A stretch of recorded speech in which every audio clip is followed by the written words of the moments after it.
नमस्कार. आज आपण आईबद्दल बोलूया.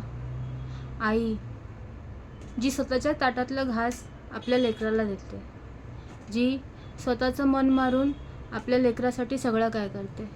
अगदी जन्म झाल्यापासून आपण मोठं होईपर्यंत आपली आई आपल्यासाठी सगळं काय करते. पण आपण काय करतो?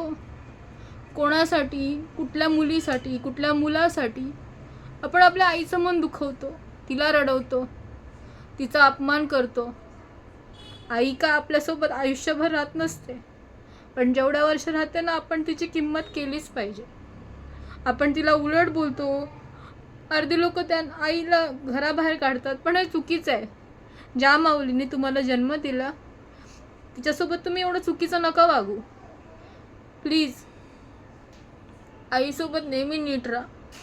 ज्यांना ज्यांची आई सोडून जाते ना, त्यांना समजतं की आईशिवाय जीवन किती किती बेकार असतं.